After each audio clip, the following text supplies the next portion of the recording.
Shin एक बेहद कमजोर, ऑलमोस्ट पैथेटिक सा लड़का था। ना कोई ताकत, ना कोई ऑरा, और ऑनेस्टली बोले तो कॉन्फिडेंस भी जीरो के आसपास।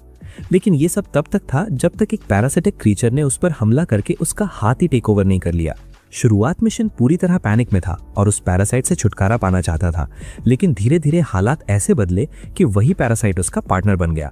फिर शिन ने बाकी इंसान खाने वाले पैरासाइट से लड़ने का फैसला किया, और मजे की बात ये कि इसी प्रोसेस में वो लड़कियों के बीच सरप्राइजिंगली पॉपुलर भी हो गया। कहानी की शुरुआत होती है जब शिन नींद से झटके में उठता है और उसे एक धीमी क्रीपी सी आवाज सुनाई देती है जो कहती है कि उसका फेल होना वाकई अनफॉर्चुनेट था। ये सुनते ही शिन घबरा जाता है, लेकिन अगले ही पल खुद को समझा लेता है कि शायद ये कल रात का कोई बैड ड्रीम रहा होगा। वो अपने दिमाग को शेक ऑफ करता है और नाश्ता करने नीचे चला जाता है, जहां उसके पेरेंट्स उससे पूछते हैं कि वो ठीक तो है ना, क्योंकि कल रात उसका बिहेवियर थोड़ा वियर्ड लग रहा था। बेचारा शिन पिछली रात की बातें ठीक से रिकॉल भी नहीं कर पाता और बिना नाश्ता किए सीधे स्कूल निकलने का फैसला कर लेता है। रास्ते में उसकी गर्लफ्रेंड मुरानो अचानक पीछे से उस पर हमला कर देती है, लेकिन उसका राइट हैंड अपने आप रिएक्ट करता है और हमला ब्लॉक कर देता है। मुरानो शॉक में आ जाती है कि शिन का हाथ इतना फास्ट कैसे हो गया, और शिन खुद भी कंफ्यूज होकर कह देता है कि उसका हाथ तो अपने आप मूव कर गया। अगले ही पल शिन कुछ ऑकवर्ड हरकतें करने लगता है, जिससे मुरानो पूरी तरह पैनिक होकर उसे थप्पड़ मारती है और भाग जाती है। उनका दोस्त ताकि तुरंत शिन को लेक्चर देता है कि यही होता है जब कोई आदमी बदतमीजी करता है। खैर, स्कूल पहुंचते ही शिन क्लास में झपकी लेने लगता है, क्योंकि पिछली रात उसे ठीक से नींद नहीं मिली थी। दरअसल उसी रात एक पैरासाइट ने उस पर हमला किया था, जो उसके कान के रास्ते दिमाग में घुसने की कोशिश कर रहा था, लेकिन उसके ईयरफोन्स रास्ते में आ गए। फिर पैरासाइट ने नाक के रास्ते एंट्री लेने की कोशिश की और तभी शिन को जोरदार छींक आई और उसकी नींद खुल गई। उसी पल उसने उस अजीब चीज की झलक देखी और सोचा कि शायद कोई सांप है, लेकिन अगले ही सेकंड वो क्रीचर उस पर झपट पड़ा और उसके राइट हैंड में घुसने लगा। लकी फॉर हिम, शिन ने अपने ईयरफोन के तार से अपने बांह कसकर बांध रखी थी, जिससे पैरासाइट आगे नहीं बढ़ पाया। और यही साबित होता है कि वायर्ड ईयरफोन्स आज भी यूजफुल हैं। उसके पेरेंट्स दौड़ते हुए आए और उसके फादर ने तुरंत उसे डीलर बदलने की सलाह दे डाली, क्योंकि उन्हें लगा कि शिन किसी अजीब नशे में सांपों के हैलुसिनेशंस देख रहा है। अचानक शिन उस नाइटमेयर से जाग जाता है और खुद को क्लास में पाता है, जहां एक टीचर उस पर स्मार्टफोन यूज करने का आरोप लगाकर गुस्सा कर रहा होता है। शिन सफाई देने की कोशिश करता है कि उसने कुछ नहीं किया, लेकिन एविडेंस पूरी तरह उसके खिलाफ होता है। मुरानो अब भी उससे नाराज रहती है और ताकि उसकी मेंटल हेल्थ को लेकर जेन्युइनली कंसर्न हो जाती है, इसलिए वो बीच बचाव करने का फैसला करती है। शिन जल्दी घर लौटने का सोचता है, ये जानने के लिए कि कहीं उसके राइट हैंड में सच में कुछ गड़बड़ तो नहीं, या फिर सब इमेजिनेशन है। रास्ते में वो देखता है कि एक लड़की लापरवाही से सड़क क्रॉस कर रही है और एक कार सीधा उसकी तरफ आ रही है। बिना सोचे समझे शिन दौड़ता है, लड़की को बचाता है और अपने राइट हैंड से कार को लिटरली रोक देता है। उसे खुद यकीन नहीं होता कि उसने अभी क्या कर दिया। जब वो अपने हाथ को देखता है तो उसका शेप बदल चुका होता है और बीच में एक आंख खुली होती है। कुछ ही सेकंड में हाथ नॉर्मल हो जाता है, लेकिन इतना देखने के बाद शिन पूरी तरह पैनिक मोड में आ जाता है और घर भागता है। अपने कमरे में उसे एंजाइटी अटैक आता है और वो अपने राइट हैंड में चाकू मारने की कोशिश करता है, लेकिन हाथ अचानक एक स्ट्रेंज क्रीचर में बदल जाता है जो टूटी फूटी भाषा में बोल सकता है, और ऑनेस्टली उसकी इंग्लिश उन गिफ्ट कार्ड स्कैमर्स से कहीं बेहतर होती है। वो क्रीचर बताता है कि वो शरीर पर कब्जा करने में फेल हो गया और शिन को खाने के बाद सिर्फ राइट हैंड बनकर रह गया। इस पॉइंट पर शिन को लगने लगता है कि वो स्किज़ोफ्रेनिक हो गया है। वो उस एलियन हैंड पर अटैक करता है, लेकिन वो आसानी से चाकू तोड़कर उसे दूर फेंक देता है। फिर वो क्रीचर शिन से कहता है कि उसे बोलना सिखाया जाए, क्योंकि वो अभी परफेक्ट नहीं है, और इतना कहकर वो अचानक सो जाता है, जिससे हाथ फिर नॉर्मल हो जाता है। शिन पूरी तरह कंफ्यूज होकर क्लूज ढूंढने के लिए इंटरनेट खंगालता है, लेकिन उसे कुछ भी कॉन्क्रीट नहीं मिलता। आखिर में वो डिसाइड करता है कि सब नॉर्मल होने का एक्ट करेगा, लेकिन उसे जरा भी आइडिया नहीं होता कि एलियंस पूरी दुनिया में फैल चुके हैं, इंसानों की जगह ले चुके हैं और उन्हें खा रहे हैं। अगली सुबह शिन उठता है और देखता है कि वही एलियन शांति से किताबें पढ़कर दुनिया के बारे में नॉलेज इकट्ठा कर रहा है। अब वो क्लियरली बोल सकता है, जो उसकी इनसेन इंटेलिजेंस दिखाता है, और साथ ही वो अलग अलग जीवों में ट्रांसफॉर्म भी हो सकता है। शिन धीरे धीरे उसके लिए सिंपैथी महसूस करता है और पूछता है कि क्या वो कोई एक्स्ट्रा टेरेस्ट्रियल है, लेकिन वो क्रीचर कहता है कि उसे खुद नहीं पता कि वो कहां से आया है। उसे बस वही याद है जो उसके बाह के अंदर जागने के बाद हुआ, और उसकी पहली फ्रस्ट्रेशन यही थी कि वो शिन के दिमाग पर कब्जा नहीं कर पाया। ये सुनकर शिन घबरा जाता है, लेकिन एलियन कामली समझाता है कि अब वो कुछ नहीं कर सकता, क्योंकि उसने उसका हाथ खा लिया है। अगर उसने दिमाग पर कब्जा किया होता तब कहानी अलग होती।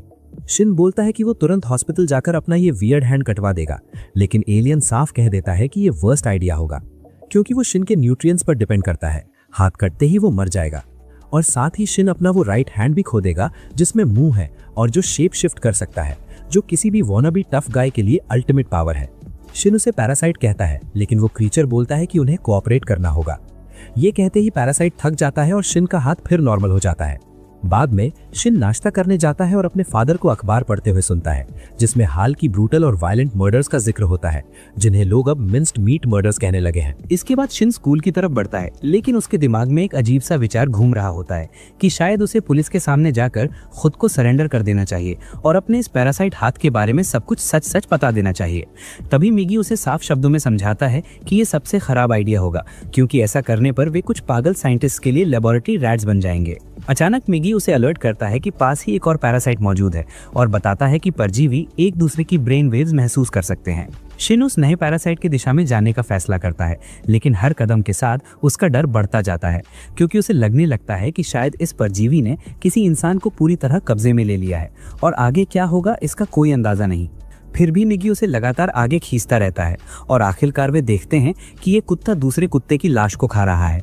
शिन पूरी तरह कंफ्यूज हो जाता है कि ये सब क्या हो रहा है, लेकिन जैसे ही उसे एहसास होता है कि उस कुत्ते पर भी पैरासाइट का कंट्रोल है, उसकी हालत सच में खराब हो जाती है। कुत्ते का पैरासाइट शिन के दाहिने हाथ को देखकर बुदबुदाता है कि ये भी फेल्ड केस है और उसी पल मिगी उसकी जानलेवा इंटेंशन को सेंस कर लेता है। वो शिन को घसीटकर एक सेफ जगह ले जाता है, ये कहते हुए कि फाइट से पहले काम रहना जरूरी है। इसी दौरान वो पैरासाइट कुत्ता अपना शेप बदल लेता है, उसके पंख निकल आते हैं और वो आसमान में उड़ान भर लेता है। कुछ ही देर में वो उन्हें एक पार्क में छिपा हुआ ढूंढ लेता है, लेकिन मिगी बिना हिचक कहता है कि यहीं बैटल होगी। अचानक वो स्टील शार्प टेंटिकल्स निकालकर उड़ते हुए कुत्ते पर हमला करता है और एक ही प्रिसाइज स्ट्राइक में उसका दिल चीर देता है, जिससे उसकी वहीं इंस्टेंट मौत हो जाती है। शिन को यकीन ही नहीं होता कि सब कुछ इतनी फास्ट पेस में खत्म हो गया, जबकि मिगी शांत होकर देखता रहता है कि मरा हुआ कुत्ता पैरासाइट सिकुड़कर दम तोड़ देता है। वो कोल्ड टोन में कहता है कि ये इसलिए हारा क्योंकि इसने पर्याप्त स्टडी नहीं की थी, और यहीं शिन को एहसास होता है कि जिस क्रीचर के साथ उसने अलायंस बनाई है उसमें जरा भी एम्पैथी नहीं है, वो बिल्कुल इमोशनलेस इंसेक्ट जैसा है। वहीं शहर के दूसरे हिस्से में कुछ गुंडे एक महिला को परेशान कर रहे होते हैं। तभी एक आदमी आता है और बिना ज्यादा एफर्ट के उन सबको ढेर कर देता है। फिर वो उस महिला को घर तक छोड़ता है एक फियरलेस प्रोटेक्टर की तरह, लेकिन गुंडे अचानक लौट आते हैं और उस पर दोबारा हमला कर देते हैं। वे उसके सिर पर बैट से वार करते हैं, लेकिन वो आदमी जरा भी नहीं हिलता। उल्टा वो कैजुअली कहता है कि उसका पेट एक साथ 4 लोगों को डाइजेस्ट नहीं कर सकता। कोई उसकी बात समझ ही नहीं पाता। तभी बिना किसी वार्निंग के उसके चेहरे की स्किन संतरे के छिलके की तरह उतरने लगती है, बिल्कुल किसी वियर्ड फेस वॉश एड की तरह, और वो अपने रेजर शार्प टेंटिकल से सबको काट डालता है। इसके बाद पैरासाइट अपना रूप बदल लेता है ताकि कोई शक न करे और चुपचाप वहां से निकल जाता है। दूसरी तरफ शिन तय करता है कि वो मिगी को अपने साथ ही रखेगा और अथॉरिटीज को कुछ नहीं बताएगा, क्योंकि आज कुत्ते वाली घटना के बाद उसे साफ समझ आ चुका है कि मिगी के बिना वो खुद अनसेफ रहेगा। उसे हर बार उसे पैरासाइट कहना अजीब लगता है, इसलिए वो उसे कोई नाम देने के बारे में सोचता है। वो क्रीचर कहता है कि उसे मिगी कहकर बुलाया जाए, क्योंकि जापानीज में मिगी का मतलब राइट होता है। हालांकि वो ये भी कहता है कि नामों से उसे कोई फर्क नहीं पड़ता, क्योंकि ना तो वो इंसान है और न ही कोई पेट। बाद में मिगी की मदद से शिन स्पोर्ट्स में अनएक्सपेक्टेडली अच्छा परफॉर्म करने लगता है, और यही चीज मुरानो को उसकी तरफ अट्रैक्ट करने लगती है। इससे क्लास का बुली जलने लगता है, क्योंकि उसे भी मुरानो पसंद होती है। खेल खत्म होने के बाद तकई मुरानो को शिन से बात करने के लिए ले आती है, ताकि पिछली ऑकवर्ड घटना को भूलकर आगे बढ़ा जा सके।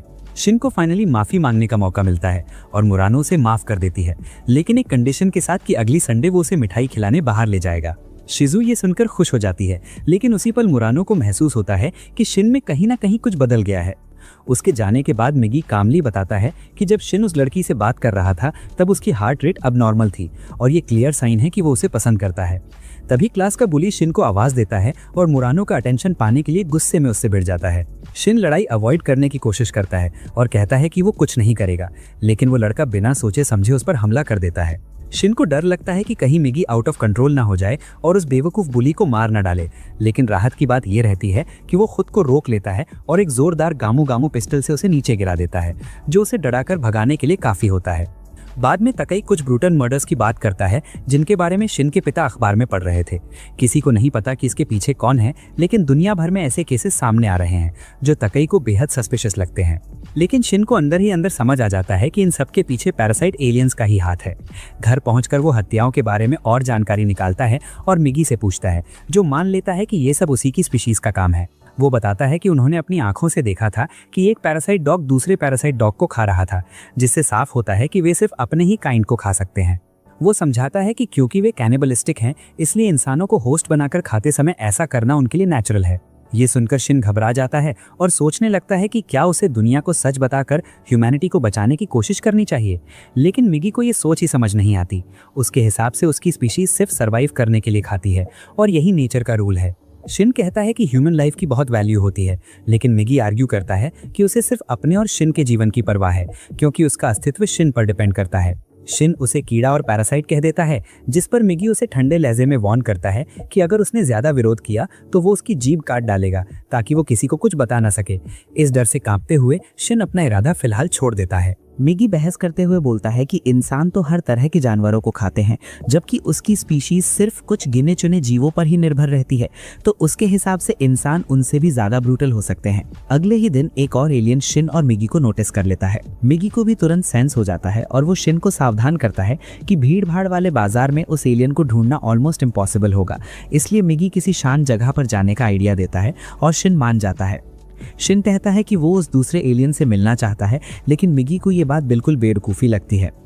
वो सवाल करता है कि उसे डर क्यों नहीं लग रहा, जबकि कल तो डर से उसकी हालत खराब थी और अब भी उसकी जान जा सकती है। शिन जवाब देता है कि वो पैरासाइट्स के बारे में और जानना चाहता है, ताकि इंसानों को उनसे बचा सके। थोड़ी ही देर में दूसरा आदमी भी वहां पहुंच जाता है। वो शिन के दाहिने हाथ को देखता है और तुरंत समझ जाता है कि ये डेंजरस है, क्योंकि शिन का ह्यूमन ब्रेन अब भी इंटैक्ट है। वो कामली आगे बढ़ता है, जबकि मिगी उसे वार्निंग देता है कि अगर उसने कुछ भी किया तो वो उसे मार देगा। वो आदमी एक ऑफर रखता है और मिगी से उसके पास आने को कहता है, ये बोलते हुए कि अभी भी उसके पास बॉडी चेंज करने का टाइम है। अपनी बात साबित करने के लिए वो अपना शरीर बदलता है, अपना हाथ काट देता है और मिगी को बुलाता है कि वे साथ मिलकर और पावरफुल बन सकते हैं। शिन घबरा जाता है, उसे लगता है कि मिगी शायद साइड बदल ले, लेकिन वो वहीं खड़ा रहता है। दूसरा पैरासाइट इम्पेशेंट हो जाता है और अटैक करता है, लेकिन मिगी लाइटनिंग फास्ट रिएक्शन दिखाकर उसे हरा देता है। दूसरा एलियन शॉक में चला जाता है, उसे यकीन ही नहीं होता कि वो हार गया और शिन मिगी को उसकी जान बचाने के लिए थैंक्स कहता है। हालांकि मिगी बोलता है कि उसे खुद भी नहीं पता था कि बॉडी चेंज सच में पॉसिबल है या नहीं, इसलिए यही सेफेस्ट ऑप्शन था। अगले दिन शिन और मुरानो मिठाई खाने जाते हैं और बातों बातों में मुरानो बताती है कि उसके पेरेंट्स मिंस्ड मीट मर्डर्स से काफी डरे हुए हैं। शिन अपने मन में सोचता है कि अगर वो मुरानो को मिगी के बारे में बता दे तो उसका रिएक्शन क्या होगा। इसके बाद वे एक पार्क से गुजरते हैं और देखते हैं कि कुछ लड़के रेत में एक बिल्ली को दबाकर मजे के लिए उस पर पत्थर फेंक रहे हैं। मुरानो ये देखकर टूट सी जाती है और कहती है कि वो ये सब नहीं देख सकती। वो वहां से जाना चाहती है, लेकिन शिन एक golden heart type super hero दिखाता है। वो आगे बढ़ता है, बिल्ली को बचाता है और लड़कों से कहता है कि इनोसेंट क्रीचर्स को हर्ट करना बंद करो। लड़के उसे उनकी फन में दखल देने के लिए बुढ़ा कहते हैं और जैसे ही वो मुड़ता है उस पर पत्थर फेंक देते हैं, लेकिन मिगी सब पत्थर मिड एयर पकड़ लेता है। फिर शिन उन लड़कों को ऐसे घूर कर देखता है कि वे पूरी तरह डर जाते हैं और भाग खड़े होते हैं।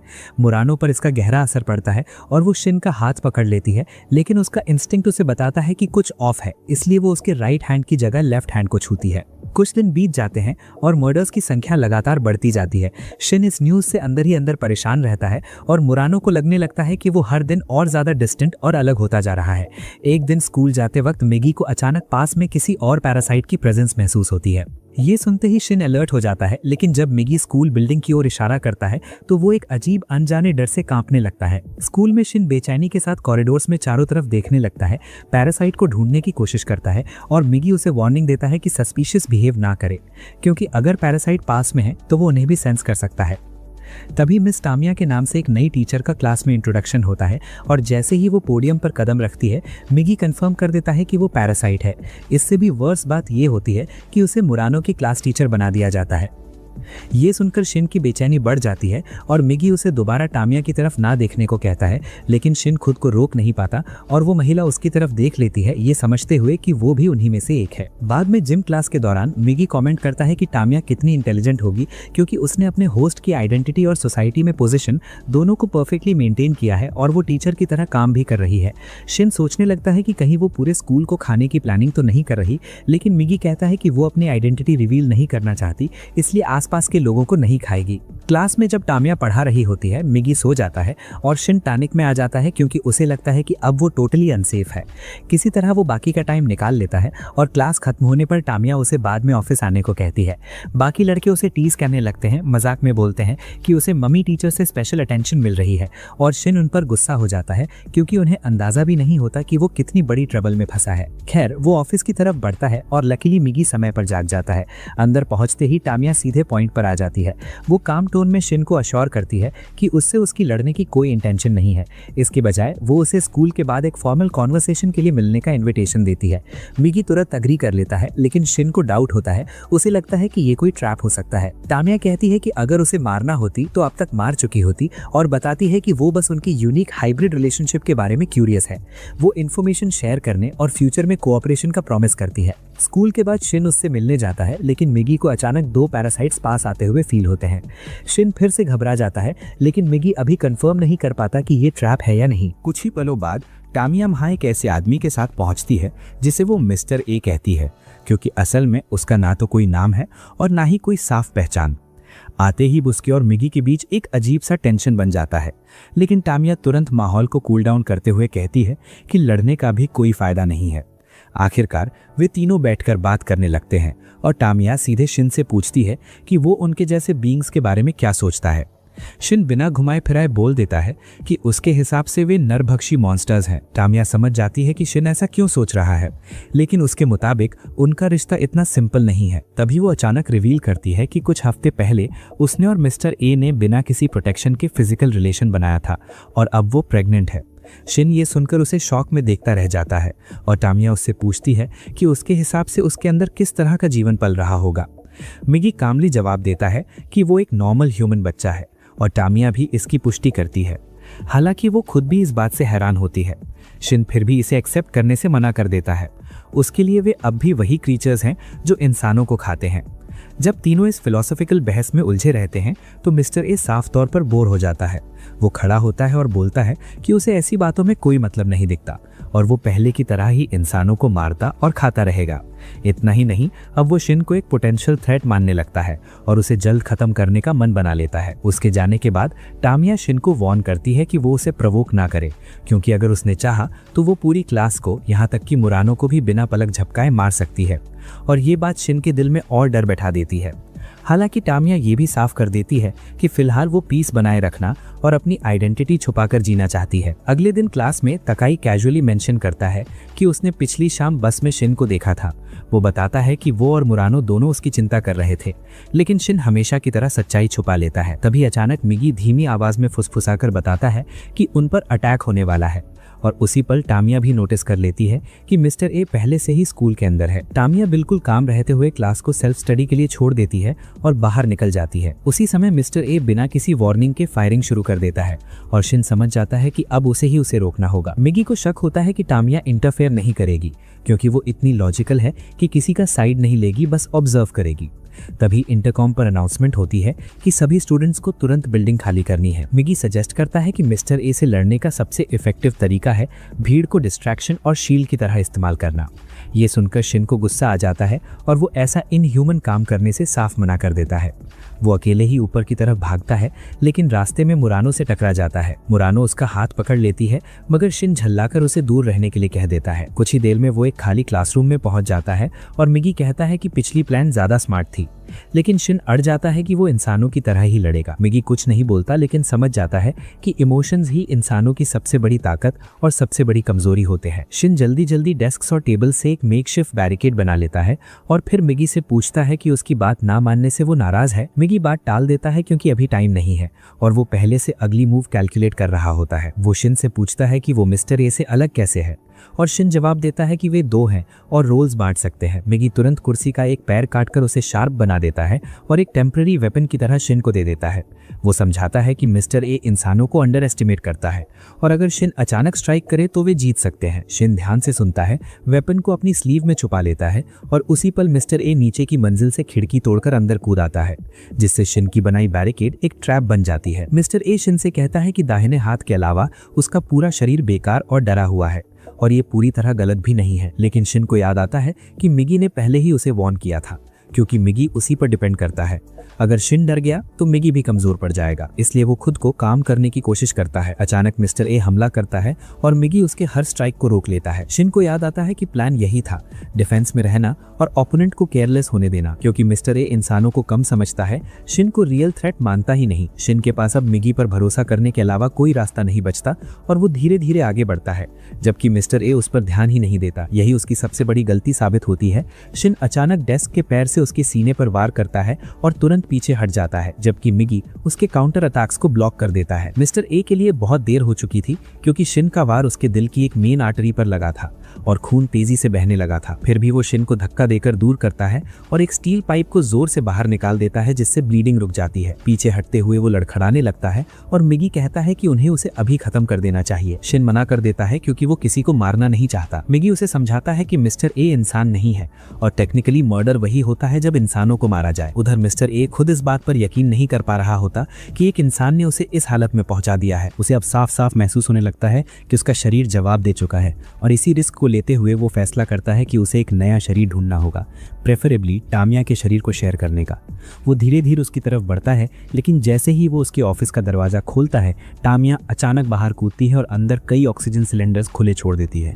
मिस्टर ए को समझ ही नहीं आता कि हो क्या रहा है और अगले ही पल ज्यादा ऑक्सीजन की वजह से जोरदार ब्लास्ट हो जाता है, जिससे पुलिस के पहुंचने से पहले ही उसकी मौत हो जाती है। इस पूरी घटना के बाद शिन पूरी तरह शॉक में चला जाता है और वक्त गुजरने के बावजूद वो इस सच्चाई को एक्सेप्ट नहीं कर पाता कि उसने किसी इंसान को चाकू मारा था। वहीं दूसरी तरफ टामिया स्कूल एडमिनिस्ट्रेशन के साथ ट्रबल में फंस जाती है क्योंकि वो अपने बच्चे के पिता के बारे में कुछ भी बताने से इनकार कर देती है। बेवकूफ़ लोगों से प्राइवेसी राइट्स पर बहस करने के बजाय वो नौकरी छोड़ने और अपनी पहचान बदलने का फैसला करती है। स्कूल छोड़ने से पहले वो शिन से मिलने आती है और कामली बताती है कि अब जब वो टामिया की आइडेंटिटी मिटाना चाहती है तो उसके सोशल सर्कल में मौजूद लोगों को जिंदा रखने की उसे कोई वजह नहीं है और इसमें शिन भी शामिल है। ये सुनते ही शिन घबरा जाता है और उससे पूछता है कि आखिर वो और बाकी पैरासाइट्स इंसानों को क्यों खाते हैं। टामिया समझाती है कि मिगी शिन के खून में मौजूद न्यूट्रिएंट्स की वजह से जिंदा रह सकता है और इसका मतलब ये है कि दूसरे पैरासाइट्स भी शायद किसी और तरह के भोजन पर सर्वाइव कर सकते हैं। टामिया कहती है कि ये मुमकिन है, लेकिन कैनिबलिज्म उनके लिए उतना ही नेचुरल है जितना मधुमक्खियों के लिए उड़ना या मकड़ियों के लिए जाला बुनना। उसके मुताबिक धरती पर हर जीव के पास एक इंस्ट्रक्शन होता है सिवाय इंसानों के, और वे वही करते हैं जो उनका इंस्ट्रक्शन उन्हें कहता है। वो बताती है कि जैसे ही उसने एक ह्यूमन बॉडी ली, उसे महसूस हुआ कि उसका पर्पस बाकी इंसानों को खाना है।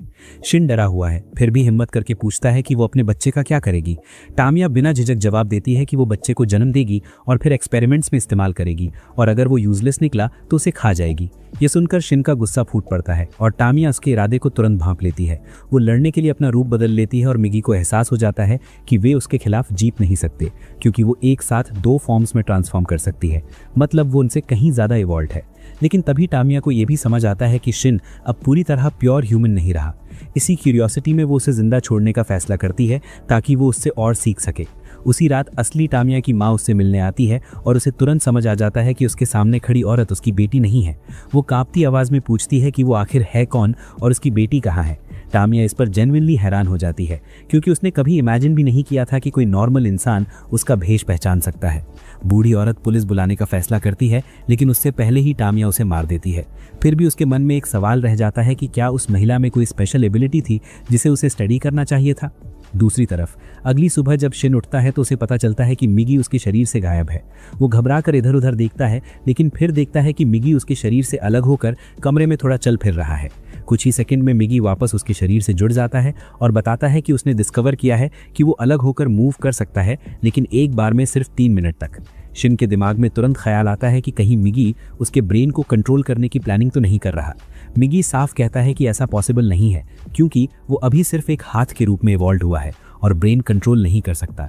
फिर भी शिन डर जाता है कि जो पैरासाइट्स ब्रेन कंट्रोल कर सकते हैं वे हेड स्वैप भी कर सकते हैं, और मिगी मानता है कि यह अजम्पशन गलत नहीं है। इसके बाद शिन नाश्ता करने जाता है और उसे पता चलता है कि उसके माता पिता घूमने जाने की प्लानिंग कर रहे हैं।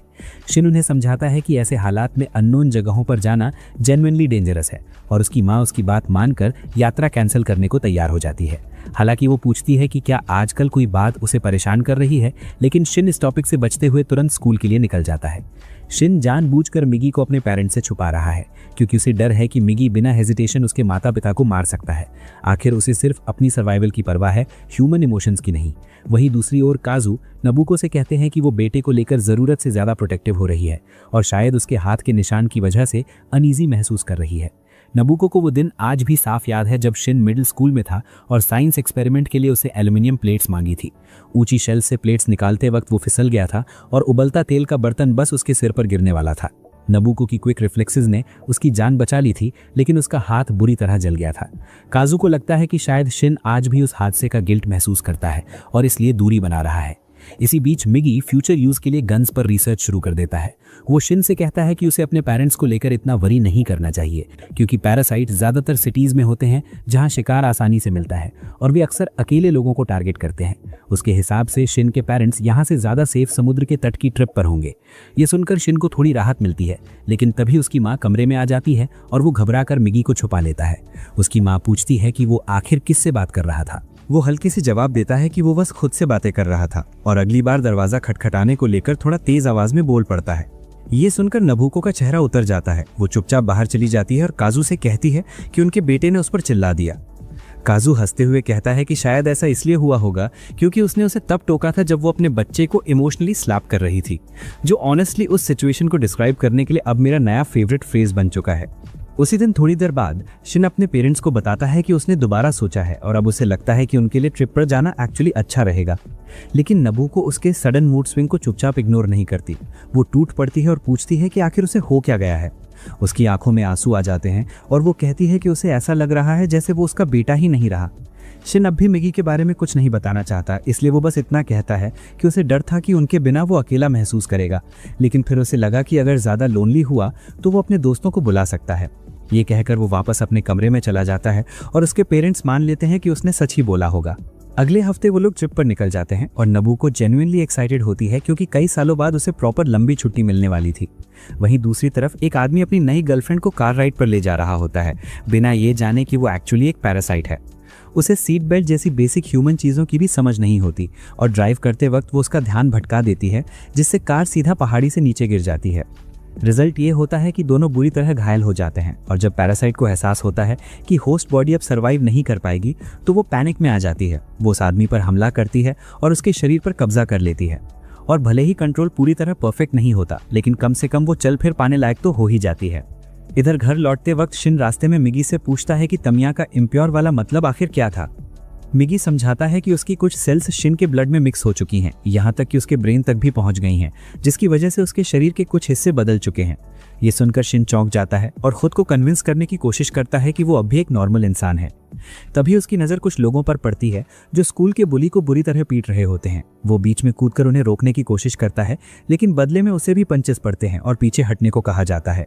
तभी शिन को मिगी की वो बात याद आती है कि इंसानों और पैरासाइट्स में फ़र्क ये है कि इंसान दूसरों के लिए तब भी खड़े होते हैं जब उन्हें खुद कोई फ़ायदा ना हो। खुद को ये साबित करने के लिए वो अब भी इंसान है। शिन एक बार फिर उस बुली के सामने खड़ा हो जाता है। गैंग का लीडर मित्सुओ से मारने लगता है, लेकिन मिगी के फुल्ली रिएक्ट करने से पहले ही काना नाम की लड़की बीच में आ जाती है और सबको रुकने का आदेश देती है। काना शिन से पूछती है कि क्या वो बेवकूफ़ है, लेकिन जब वो उसे ध्यान से देखती है तो उसके अंदर कुछ वियर्ड सा फील होता है। अचानक उसे मिगी की प्रेजेंस का एहसास होता है। वो शिन से पूछती है कि आखिर वो है क्या और डर के मारे तुरंत वहां से निकल जाती है। स्कूल में शिन को अनएक्सपेक्टेडली काफ़ी अटेंशन मिलने लगता है और वो अपने क्लासमेट्स की सेफ्टी के लिए मन ही मन प्रे करता है। साथ ही हम्बल रहने की कोशिश करता है, क्योंकि ह्यूमिलिटी भी इंसानों की एक खास क्वालिटी होती है। बाद में घर लौटते वक्त शिन और मुरानो की मुलाकात काना से होती है, जो उनकी फ़ोटो खींच लेती है और पूछती है कि वो पहले भाग क्यों नहीं गया था। शिन कामली कहता है कि जब क्लास का कोई मेंबर ट्रबल में हो तो यही किया जाता है।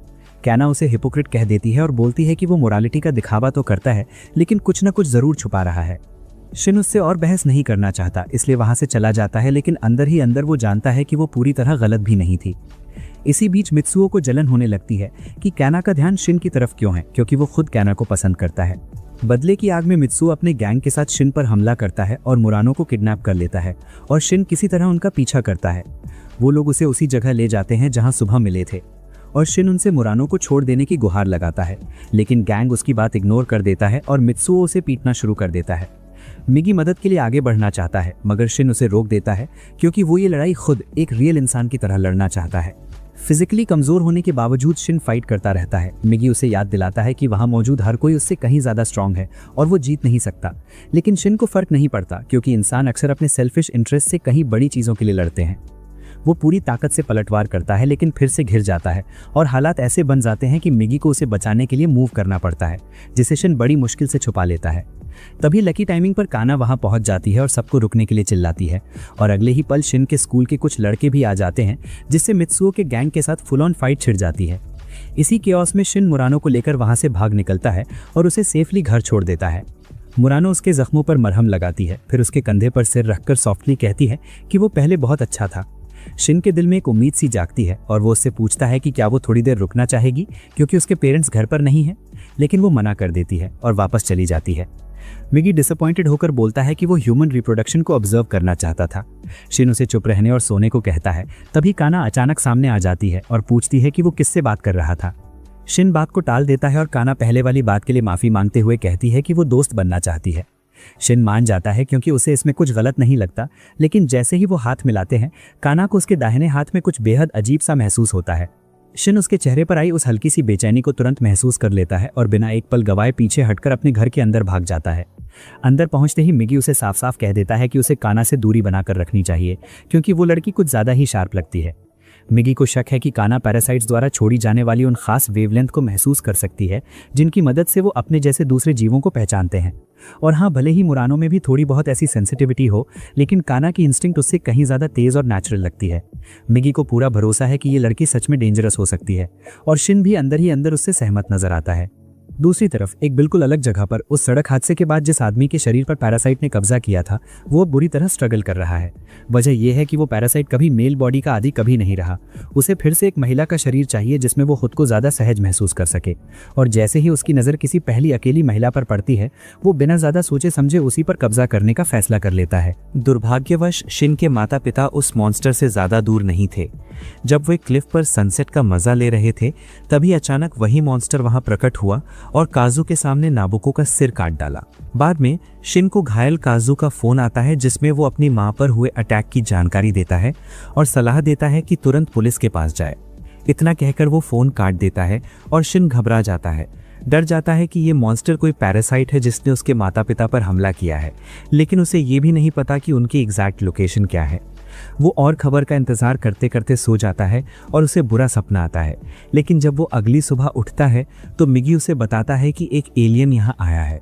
शिन गुस्से में होता है और कहता है कि उसके माता पिता खतरे में हैं क्योंकि मिगी ने कहा था कि वे बीच के पास सेफ रहेंगे। मिगी कामली जवाब देता है कि उसका सजेशन सिर्फ प्रोबेबिलिटीज़ पर आधारित था और उसने कभी भी कोई बात 100% सर्टेनिटी के साथ नहीं कही। फिर वो शिन को कहता है कि अभी सामने चल रही फाइट पर फोकस करे और शिन अपनी भूमिका निभाने के लिए एक नाइफ उठा लेता है। हालांकि मिगी सोचता है कि इस बार उसकी हेल्प की ज़रूरत नहीं है।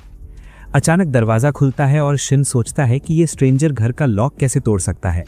फिर वो अजनबी घर में घुस जाता है और शिन लड़ने के लिए रेडी हो जाता है, लेकिन जैसे ही वो अपनी माँ को अंदर आता देखता है वो कम्प्लीटली शॉक्ड रह जाता है।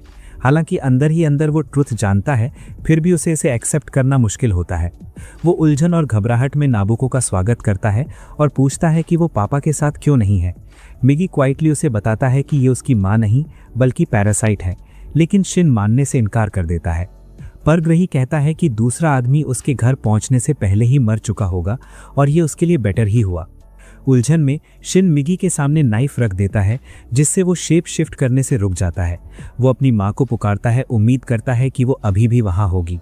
मिगी उसे बताता है कि वो जा चुकी है, लेकिन शिन गुस्से में एक्सप्लोड हो जाता है और धमकी देता है कि अगर उसने उसके खिलाफ एक भी शब्द कहा तो वो अपना राइट हैंड काट देगा।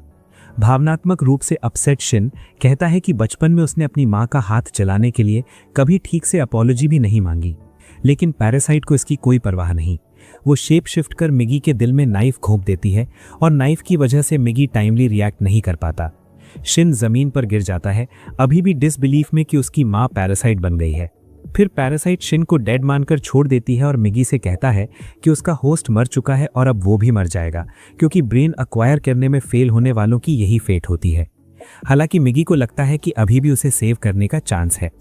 शिन का हार्ट शैटर्ड है, इसलिए मिगी एक नया हार्ट बनाता है, उसे उसकी चेस्ट में इम्प्लांट करता है और अनकॉन्शियस शिन में उसे मैन्युअली बीट कराना शुरू करता है। वो शिन के शरीर में एंटर करता है ताकि धीरे धीरे उसकी हीलिंग जारी रख सके, साथ ही खुद को फिर से राइट आर्म में रिस्टोर करे, जिसमें काफ़ी टाइम लगता है। इस वजह से शिन कई दिन स्कूल नहीं जाता और मुलानो कंसर्न्ड होकर उसका हाल जानने के लिए उसके घर आने का डिसाइड करती है। इस बीच मिगी शिन का हीलिंग प्रोसेस कंटिन्यू करता है और सोते समय उसे फीड भी करता है। कुछ दिन बाद शिन आखिरकार जाग जाता है। हालांकि अब वो काफ़ी वीक हो चुका है, लेकिन जल्द ही उसे एहसास होता है कि अब उसे ग्लासेस की ज़रूरत नहीं, जो उसे स्ट्रेंज लगता है। फिर वो डिसाइड करता है कि नहाने जाएगा और तभी उसे अपनी चेस्ट पर स्कार दिखाई देता है जो पूरी घटना की याद दिलाता है। उसे चेस्ट में तेज पेन महसूस होता है और वो शॉक में आ जाता है। तभी फोन की रिंगटोन बजती है और वो उठाकर सुनता है कि उसके पिता को हॉस्पिटल में एडमिट किया गया है। शिन को सुनकर रिलीफ मिलता है कि उसके पिता अलाइव हैं और वो तुरंत उनसे मिलने के लिए निकल पड़ता है। बाहर मुरानो उसका इंतजार कर रही होती है और शिन को देखकर कहती है कि वो उसकी चिंता कर रही थी।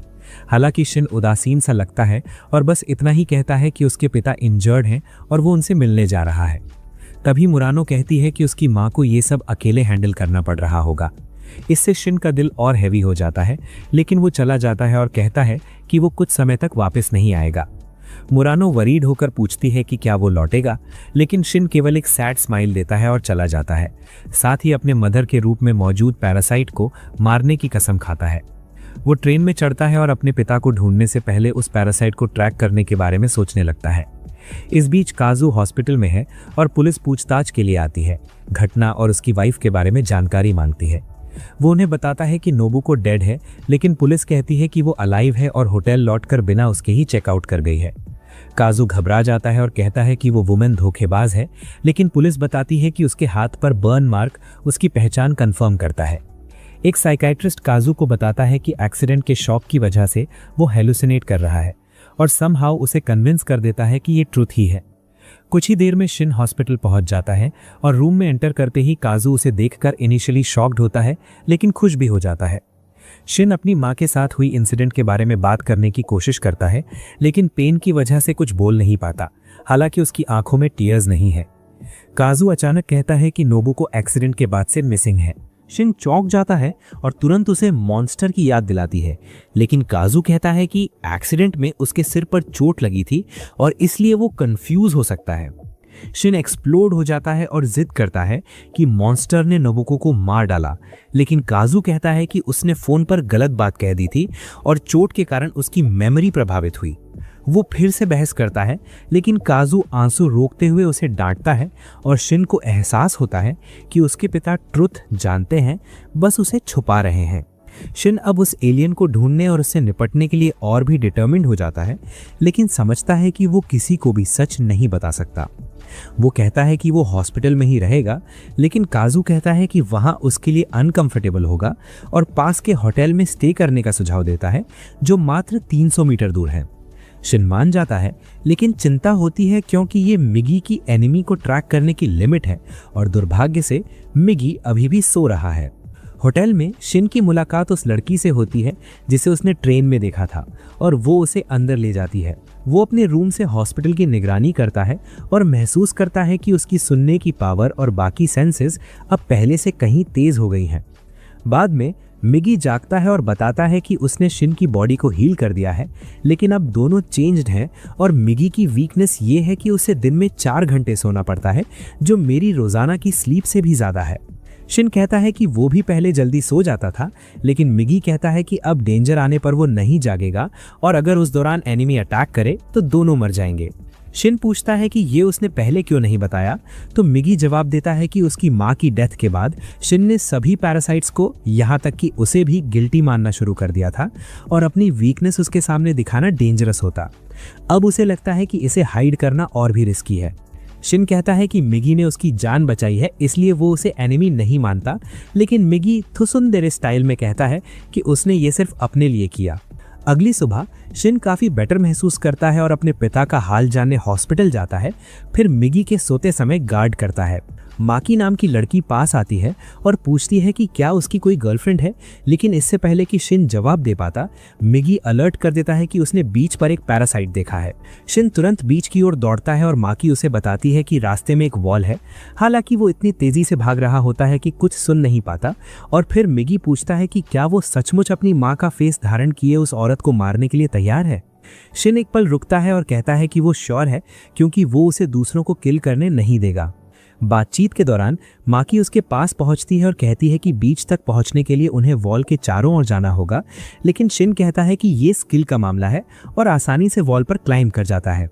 नीचे उतरते ही उसे कोई दिखाई देता है और वो समझ जाता है कि ये एक पैरासाइट है। वो गुस्से में भर जाता है और उसे मारने के लिए चेस करने लगता है, लेकिन जैसे ही वो उसके पास पहुंचता है पता चलता है कि ये नोबुको नहीं है। इसके बजाय वो एक आदमी है और शिन हैरान हो जाता है। फिर भी वो कॉन्फिडेंट है कि ये भी एक एलियन है और उसे मारने के लिए तैयार हो जाता है। लेकिन आदमी पैनिक कर जाता है और रुकने को कहता है। अचानक मिगी इंटरवीन करता है और कहता है कि उस आदमी के पास अभी भी ह्यूमन ब्रेन है। शिन और ज्यादा कंफ्यूज हो जाता है।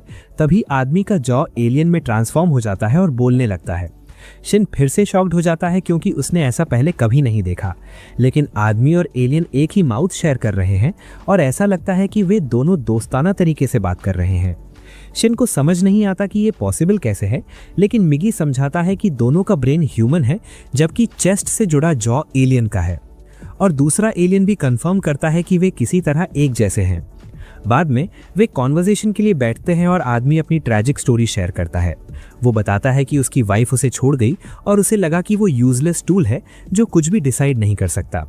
इसलिए उसने अपना सबसे बड़ा डिसीजन लिया, समुद्र में जंप करना, लेकिन उसे करेज नहीं मिला। वो वहीं बैठा रहा जब तक कि एक पैरासाइट ने उस पर अटैक नहीं किया। स्ट्रगल के दौरान वे दोनों पानी में गिर गए। जॉ पैरासाइट स्टोरी कंटिन्यू करता है और कहता है कि वो ब्रेन तक पहुंचने की कोशिश कर रहा था, लेकिन उसने रियलाइज किया कि होस्ट डूब रहा है, इसलिए अगर ब्रेन तक पहुंचा तो होस्ट मर जाएगा। इसलिए उसने ब्रीथिंग ट्यूब बन के उसे बचाया और इस तरह वे दोनों इस सिचुएशन में आ गए। फिर आदमी एलियन से कहता है कि उन्हें कॉम्बो मोड में स्विच करना चाहिए और जॉ का शेप बदलता है जिससे दोनों क्लियरली बात कर सके। आदमी कहता है कि उसे फाइनली अपने जैसा दूसरा पर्सन देखकर रिलीफ हुआ और शिन से हाथ की स्टोरी शेयर करता है, लेकिन शिन कहता है कि उन्हें इस बात पर कहीं और डिस्कस करना चाहिए। आदमी अपना नाम यूदा बताता है और अपने पैरासाइट का नाम जॉ से इंस्पायर्ड वर्ड प्ले है। वे हॉस्पिटल जाते हैं जहां शिन की स्टोरी सुनकर यूदा क्राई करने लगता है, जो उसे क्राइंग क्रायर कहकर टीज करता है। वो मिगी से ज्यादा स्मार्ट लगता है और कहता है कि उसने मूवीज देखकर बहुत कुछ सीखा है। इसके बाद यूदा शिन को एनिमी ट्रैक करने में हेल्प करने का प्रपोजल देता है और शिन खुशी खुशी एक्सेप्ट कर लेता है। उस रात मिगी अचानक शिन को वेकअप करता है और कहता है कि यूदा और जॉ की वजह से वो डे टाइम में एक इम्पॉर्टेंट बात बताना भूल गया था। वो शिन को याद दिलाता है कि कैसे वो यूसेन बोल्ट की तरह दौड़ा और 3 मीटर जंप लगाई और कहता है कि इसके पीछे एक रीजन है, लेकिन उससे पहले वो अपने बॉडी की कैपेबिलिटीज एक्सप्लेन करता है। मिगी बताता है कि उसका बॉडी स्प्लिट हो सकता है और हर पार्ट सेल्फ थिंक कर सकता है, लेकिन अगर पार्ट्स बहुत छोटे हों तो जल्दी डाई हो जाते हैं। इसलिए वो हमेशा उन्हें बॉडी में वापस लौटने का आदेश पहले से ही दे देता है।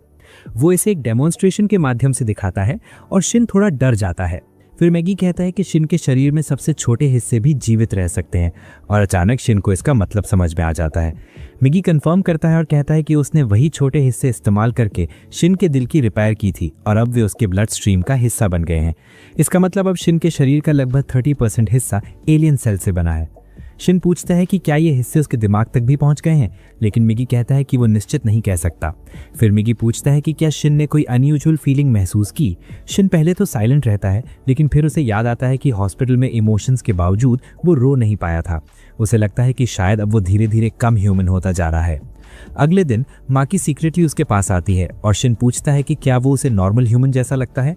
वो हाँ कहती है, लेकिन जब शिन सिर्फ मुस्कुराता है और कोई जवाब नहीं देता तो वो घबराती है और कहती है कि सीधे बोलो, ऐसा लगता है कि तुम अंदर ही अंदर रो रहे हो। तभी शिन को यूडा का फोन आता है जो कहता है कि उसने एनिमी को ट्रैक कर लिया है और उसे रोकने की कोशिश करेगा। शिन उसे जल्दी वापस आने को कहता है क्योंकि ये बहुत डेंजरस है और जैसे ही उसे पता चलेगा कि उसका पैरासाइट उसके दिमाग पर कंट्रोल नहीं कर सका, वो अटैक कर देगी।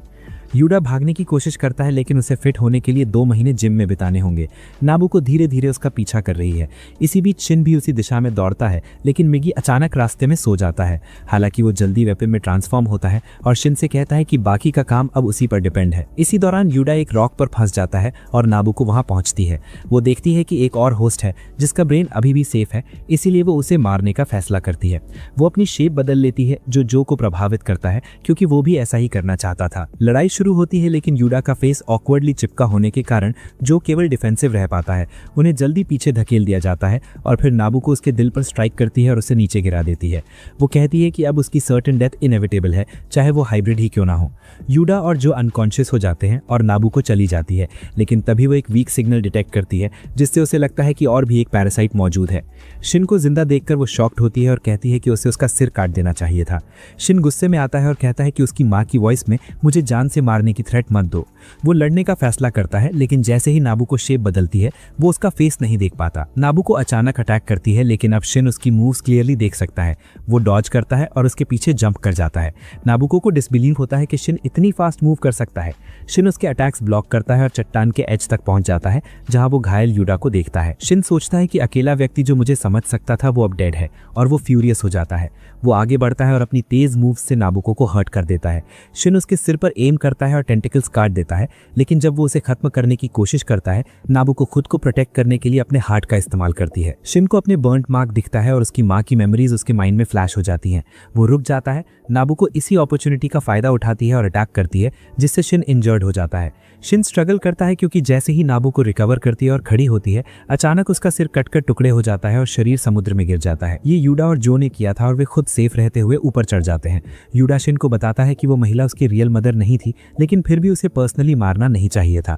दूसरी तरफ पैरासाइट सोचता है कि यूडा कैसे बच गया। जो कहता है कि उसने नोटिस किया कि अटैक केवल हार्ट पर हो रही थी, इसलिए उसने टाइमली रिस्पॉन्स दिया। शिन फिर उस समुद्र की ओर देखता है जहां उसकी माँ का बॉडी गिरा है और सोचता है कि फाइनली सब खत्म हो गया है, लेकिन अंदर कुछ टूट गया है। जल्द ही काजुओ को हॉस्पिटल से डिस्चार्ज मिलती है और वे वापस उसी क्लिफ पर जाते हैं जहां सब हुआ था। काजुओ शिन से कहता है कि उसकी माँ अभी भी उसे लव करती है। शिन पूछता है कि क्या नाबुको को उस हॉरिबल ड्रीम में दर्द हुआ था। काजुओ जवाब देता है कि सब इंस्टेंट हुआ और उसकी डेथ पेनलेस रही। वो रोता है, लेकिन शिन को खुशी है कि कम से कम उसकी माँ सफरिंग फ्री रही। अचानक अंदर का टेंशन डिसअपियर हो जाता है और वो वहीं सो जाता है।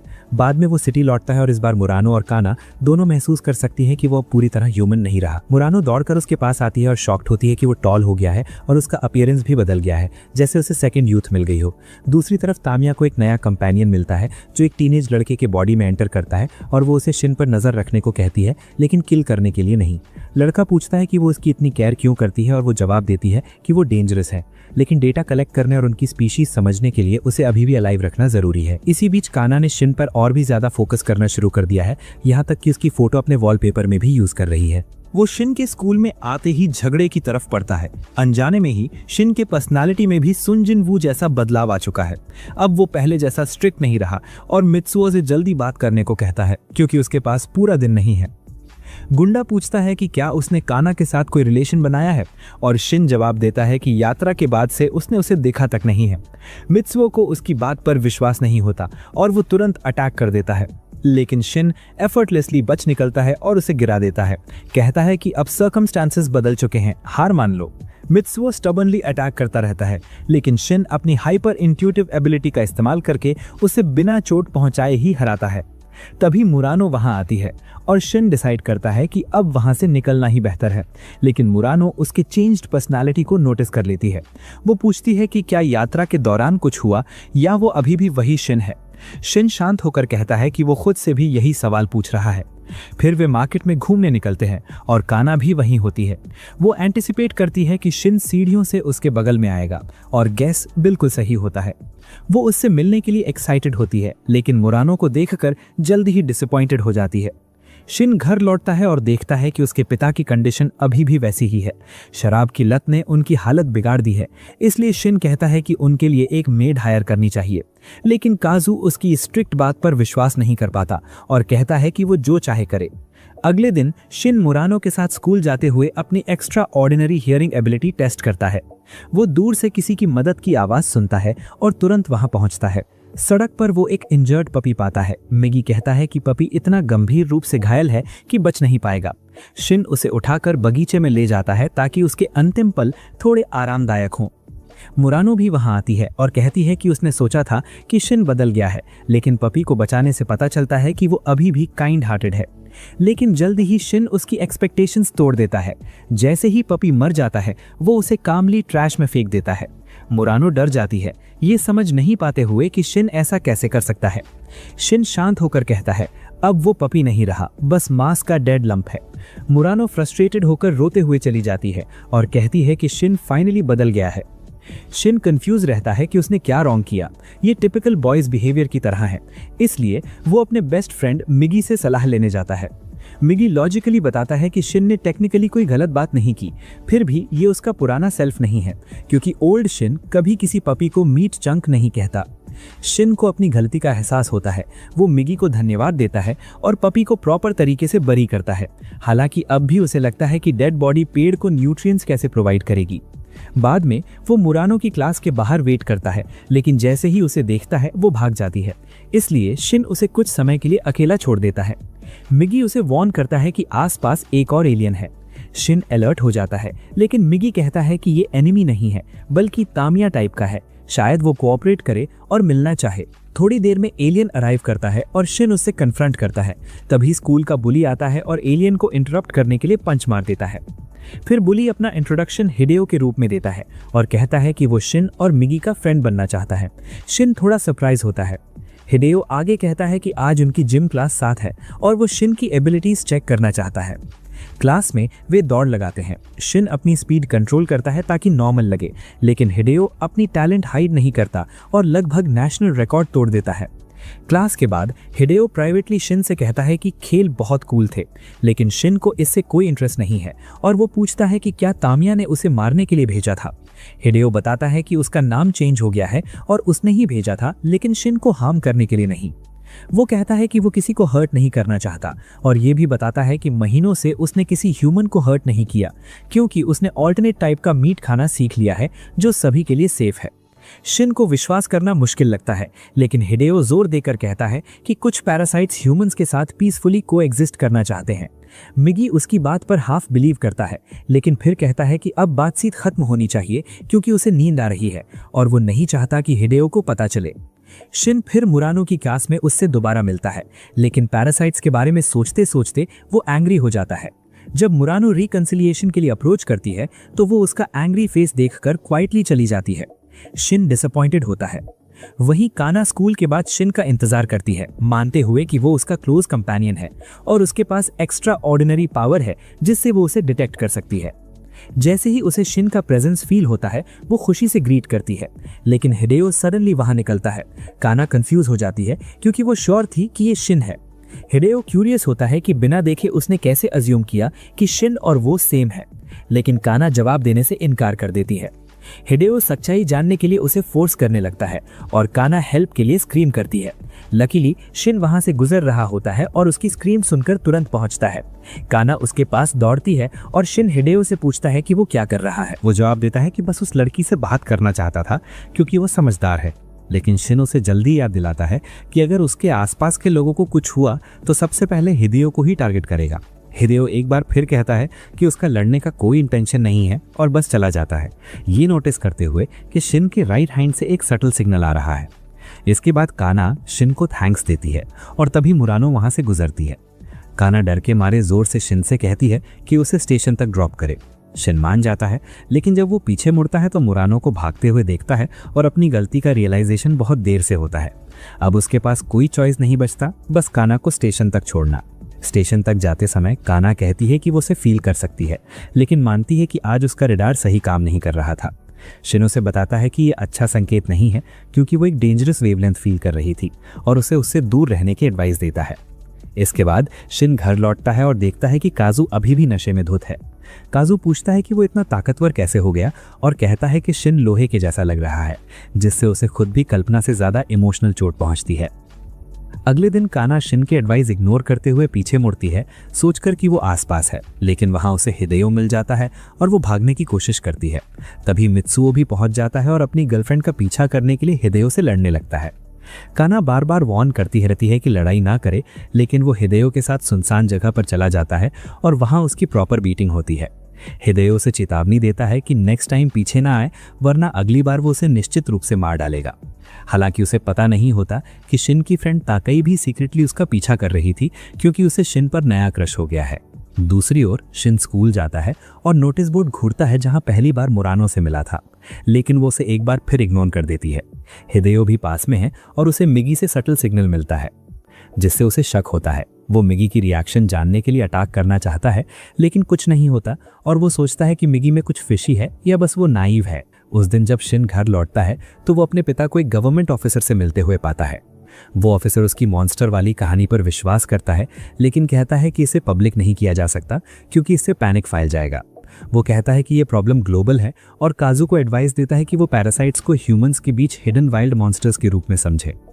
वे काजू के डिस्क्रिप्शन पर एक स्केच भी बनवाते हैं और आर्टिस्ट उस क्रीचर का एक्यूरेट फेस ड्रॉ करता है। इसी बीच तामिया अपना रूप बदल लेती है और एक इंटेलिजेंट पैरासाइट से मिलती है। वो कहती है कि अगर वे बिना सोचे समझे ह्यूमंस को खाए रहेंगे तो उनके खिलाफ रिटेलिएशन होगी। वो आदमी एग्री करता है और कहता है कि उसने ही इस लेवल की सोच रखी है। जब वो उनसे पर्पस के बारे में पूछती है तो वो कहता है कि ह्यूमंस पृथ्वी के लिए पॉइजन है और वे यहाँ पॉपुलेशन कंट्रोल के लिए आए हैं। घर लौटकर शिन के पिता फाइनली डिसाइड करते हैं कि उसे ट्रुथ बता दें और सब कुछ डिस्क्लोज कर देते हैं। शिन साइलेंसली सुनता है और सिर हिलाता है, लेकिन अपने बारे में कुछ नहीं बताता। दूसरी ओर स्केच बनाने वाला आर्टिस्ट ताकई का भाई निकलता है। एक रात ताकई सोते समय उसकी नोटबुक में झांककर पैरासाइट का स्केच देखता है। वो अचानक जाग जाता है और स्केच वापस ले लेता है, कहते हुए कि ये टेस्ट का पार्ट है। अगले दिन ताकई हिदेयो को अकेला देखती है और उसकी निगरानी करने लगती है। फिर अचानक एक स्ट्रे बेसबॉल उसके सिर पर लगती है और ब्रूस छोड़ देती है। वो जल्दी रिकवर करता है और ये देखकर ताकई अलार्म्ड हो जाती है, महसूस करते हुए कि कुछ अनयूजुअल है। इसी बीच शिन डिसाइड करता है कि मुरानो से बात करके मामला सुलझा ले, लेकिन जैसे ही वो ऐसा करने वाला होता है, मिगी उसे वार्न करता है कि हिदेयो अग्रेसिव हो रहा है। दरअसल मित्सुओ का लैंग बदला लेने आया है और वो उन्हें मारने के लिए रेडी है। शिन तुरंत दौड़ पड़ता है उन्हें रोकने के लिए, जबकि मुरानो कंफ्यूज रहती है। दूसरी तरफ हिदेयो भी सब कुछ नोटिस करता है और लड़कों को एक साथ अटैक करने का ऑर्डर देता है, क्योंकि वो शिन का इंतजार नहीं करना चाहता। अचानक शिन वॉल जंप करके वहां पहुंच जाता है और हिदेयो शॉक्ड होता है, सोचते हुए कि शिन इतनी जल्दी कैसे पहुंच गया। शिन कन्फ्रंट करता है और पूछता है कि क्या वो फाइनली अपना रियल फॉर्म शो कर रहा है। हिदेयो कहता है कि इसमें उसकी गलती नहीं, लड़ाई लड़कों ने शुरू की थी। शिन उसे जाने देता है, कहता है कि वो मैटर खुद सुलझा लेगा। हिदेयो उसके एडवाइस मानते हुए लड़कों के इंसल्ट्स इग्नोर करते हुए चला जाता है। फिर गुंडे शिन का मजाक उड़ाते हैं कि वो अपने फ्रेंड की प्रोटेक्शन कर रहा है, लेकिन शिन गुस्से में कहता है कि हिदेयो उसका फ्रेंड नहीं है। वो सबको घर जाने और अपनी सेफ्टी के लिए हिदेयो को टारगेट न करने की चेतावनी देता है। मित्सुओ उसकी बात मान जाता है, बाकी लड़के नहीं। तभी शिन सबसे पावरफुल बुली को चैलेंज करता है। वो लड़का अचानक शिन पर अटैक करता है, लेकिन शिन एफर्टलेसली उसका पंच ब्लॉक कर लेता है। जैसे ही वो शिन की आर्म क्रश करने वाला होता है, उसे उनकी स्ट्रेंथ में डिफरेंस समझ आता है। वो तुरंत रिट्रीट करता है और अपने गैंग को फॉलो करने को कहता है, क्योंकि दे कांट विन। इसके बाद शिन स्कूल लौटता है और देखता है कि मुरानो उसका बैग पकड़े इंतजार कर रही है। वे रिकंसाइल करने ही वाले थे कि शिन अचानक उसे हक कर लेता है, क्योंकि हिदेयो अभी भी वहां पर मौजूद था। वो शिन से पूछता है कि उसने उन गुंडों के साथ क्या किया, और शिन गुस्से में जवाब देता है कि ये उसका काम नहीं है। हिदेयो वहां से चला जाता है और मुरानो धीरे से शिन से कहती है कि उसने उसका हाथ चोट पहुंचाई। शिन माफी मांगता है और हाथ छोड़ते हुए कहता है, हिदेयो देखने में तो नॉर्मल लगता है, लेकिन अंदर से बहुत परेशान है। मुरानो उसे शांत करने की कोशिश करती है और कहती है, अब सच में तुम बदल गए हो। वो उसकी तरफ देखकर पूछती है, क्या तुम सच में वही शिन हो? शिन अचानक भड़क जाता है और चिल्लाता है, चुप रहो, जिससे मुरानो रोते हुए वहां से भाग जाती है। फिर शिन अकेले बैठकर उदास महसूस करता है। उसे लगता है कि उसके दिल के अंदर जो खालीपन है वही उसे अंदर से खा रहा है। मिगी उसके पास आता है और कहता है, शिन, तुम अब फिजिकल और मेंटल दोनों रूप से स्ट्रांग हो और इससे फर्क नहीं पड़ता कि बाकी लोग क्या सोचते हैं। इसी बीच तकाई अभी भी हिदेयो का पीछा कर रही होती है और आखिरकार वो उसका असली रूप देख लेती है। वो भयभीत हो जाती है, क्योंकि उसने चेहरा बदलने वाले राक्षसों की कहानियां सुनी होती हैं। वो घर भागती है और अपने भाई से पूछती है, जो बताता है कि वे इंसानी शरीर पर कब्जा कर सकते हैं और इंसानों को खा सकते हैं। तकाई को यकीन हो जाता है कि हिदेयो एक राक्षस है, लेकिन वो डरी और अनसर्टेन भी है। वो डिसाइड करती है कि पहले उससे बात करेगी, और ये उसकी थोड़ी फूलहार्डी चॉइस होती है। अगले दिन स्कूल में तकाई हिदेयो को मिलने बुलाती है और अपनी सेल्फ डिफेंस के लिए एसिड की बोतल भी साथ लाती है। हिदेयो आता है और पूछता है, तुमने मुझे क्यों बुलाया? वो कहती है, मुझे तुम पसंद हो, लेकिन मैंने तुम्हें अजीब हरकतें देखी हैं। क्या तुम सच में कोई राक्षस हो जो इंसानों को खाता है? हिदेयो हंसता है, अगर मैं हूं भी तो क्या हुआ? तकाई फटकारती है, तुम बिना किसी को नुकसान पहुंचाए घर वापस जाओ। हिदेयो का राज खुलते ही वो क्रोधित हो जाता है और अपना असली रूप दिखाते हुए हमला कर देता है। इसी समय मिगी तुरंत शिन को चेतावनी देता है। शिन फ्यूरियस होता है क्योंकि तकाई ने इतनी केयरलेसनेस दिखाई है, और वो कक्षा से बाहर दौड़ता है। तकाई घबरा चुकी है क्योंकि हिदेयो ने अपना असली रूप दिखा दिया है। वो उसे रोकता है और कहता है, अगर तुम कोऑपरेट करोगी तो पेनलेस डेथ की गारंटी है। वो उस पर अटैक करता है, लेकिन तकाई समहाउ लड़खड़ाकर बच जाती है। फिर उसे अपनी बोतल मिलती है और हताशा में वो उसे फेंक देती है। हिदेओ हवा में ही बॉटल काट देता है, लेकिन एसिड गिरने से उसका चेहरा जल जाता है। वो दर्द से चीखता है और उसका रूप और भी ग्रोटेस्क हो जाता है। तकाई इस मौके का फायदा उठाकर भाग जाती है। वो खिड़की से बाहर निकलती है और नीचे खड़े स्टूडेंट्स उसे नोटिस करते हैं, लेकिन तभी अचानक एक टेंटिकल अटैक आता है। तकाई डर के मारे नीचे कूद जाती है, लेकिन एक ट्री उसे गिरने से बचा लेता है। स्टूडेंट्स उसकी सेफ्टी चेक करने दौड़ते हैं और ऊपर जाकर देखना चाहते हैं कि क्या हुआ। इसी बीच हिदेओ पैनिक में है क्योंकि एसिड ने उसकी बॉडी को डैमेज कर दिया है। उसका डिस्टॉर्टेड फेस और ब्रोकन टिश्यूज उसे सोचने नहीं देते और वो अपने इमोशंस कंट्रोल नहीं कर पाता। मिगी तुरंत शिन से कहता है कि अब जल्दी करना होगा। ऊपर जाने वाले स्टूडेंट्स और टीचर्स डिस्टॉर्टेड हिदेओ से टकराते हैं। हिदेओ भागने से पहले उन सभी को मार देता है। मिगी तुरंत शिन को जानकारी देता है। बाकी टीचर्स शॉक में पुलिस को कॉल करते हैं। मिगी महसूस करता है कि हिदेओ अब मुरानो की क्लास की ओर बढ़ रहा है। शिन और मिगी तुरंत वापस दौड़ते हैं, लेकिन एंट्रेंस पर घबराई हुई क्राउड मिलती है। मिगी कहता है कि उन्हें भीड़ का इस्तेमाल सेफ इवैक्यूएशन के लिए करना चाहिए, लेकिन टीचर्स पैनिक में हैं और कहते हैं कि एक क्लास गायब है। शिन इंस्टेंटली समझता है कि ये मुरानो की क्लास है और वहां उसे ढूंढने के लिए दौड़ता है। ऊपर जाते हुए वो देखता है कि स्टूडेंट्स डर के मारे नीचे भाग रहे हैं, लेकिन मुरानो उनमें नहीं है। वो पैनिक में आता है और नीचे जमीन पर पहुंचकर लाशों का ढेर देखता है। उसका दिमाग एक पल के लिए ब्लैंक हो जाता है और वो डर से चीख उठता है। मिगी उसे काम करने और अपनी ब्रीजिंग कंट्रोल करने को कहता है।